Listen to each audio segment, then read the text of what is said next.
জাতীয় চিড়িয়াখানায় জলহস্তি যেন পরিণত হয়েছে শ্বেতহস্তিতে। প্রয়োজনের অতিরিক্ত 4টি জলহস্তির পেছনে বছরে বাড়তি গুনতে হচ্ছে সোয়া 26 লাখ টাকা। কি হবে এত জলহস্তি পুষে? আবার আফ্রিকার এই তৃণভোজী প্রাণীটি বা কার কাছে নিরাপদ? এমন নানা ভাবনায় জলহস্তি নিয়ে রীতিমতো হিমশিম খাচ্ছে চিড়িয়াখানা কর্তৃপক্ষ। জাহিদুর রহমানের রিপোর্ট।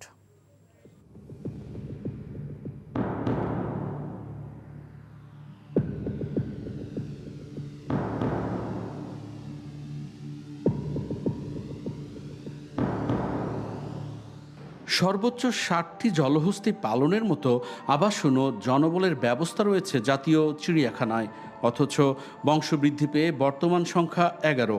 গাদাগাদি পরিবেশে গুতুগুতি, সংঘাত সব মিলিয়ে নিরাপদ পরিবেশের অভাবে প্রচণ্ড ঝুঁকির মধ্যে পড়েছে জলহস্তি, যা ভাবিয়ে তুলেছে বন্যপ্রাণী অধিকার রক্ষায় সচেতন দর্শনার্থীদের। যে জলহস্তিগুলো আছে এটা আসলে আমার মনে হচ্ছে এই জায়গা হিসাবে একটু বেশিই হয়ে গেছে। এই জলহস্তিগুলো যে এতটা হিংস্র প্রাণী এগুলোকে দেখে কিন্তু বোঝা যায় না, খুব শান্তশিষ্ট মনে হয়।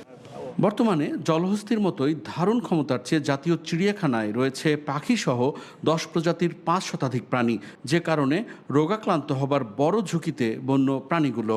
এই খাঁচার ক্যাপাসিটি অনুযায়ী আমাদের থাকা যা উচিত ছিল তার চেয়ে 4-5টি প্রাণী বেশিই আছে।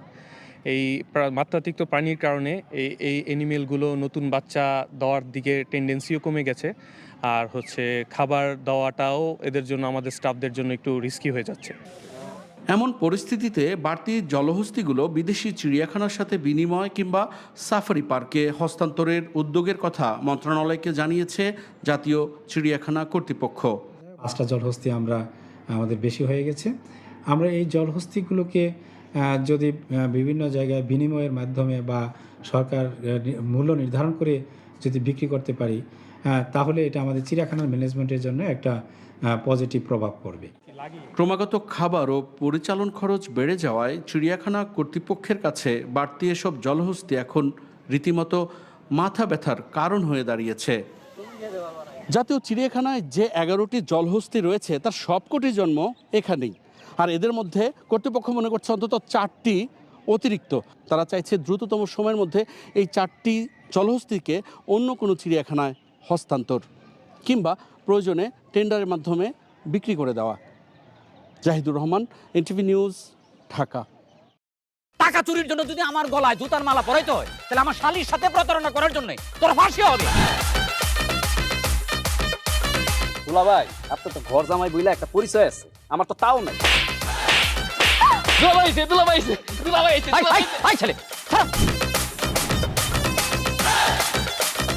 রাজনৈতিক ফ্যামিলির মেয়ে হয়ে ওই কাজ করবে।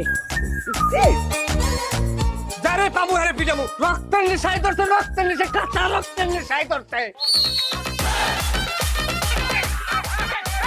তোমার এই পলিটিক্স আমার বাম পকেটে থাকে। বাতুদের বউরে ঝামেলা পাকাই। এই বেটাই, আমি তখন বিয়ে করিনি। দুইটার আমি গুলি করে মারু। মাসুদরা কোনোদিন ভালো হয় না। আপনার পোশাক আশাক দেখে কিন্তু আপনার তালুকদার বংশের লোক মনে হয় না আব্বা, আপনার মনে হয় যে আপনি ফকির বংশের লোক।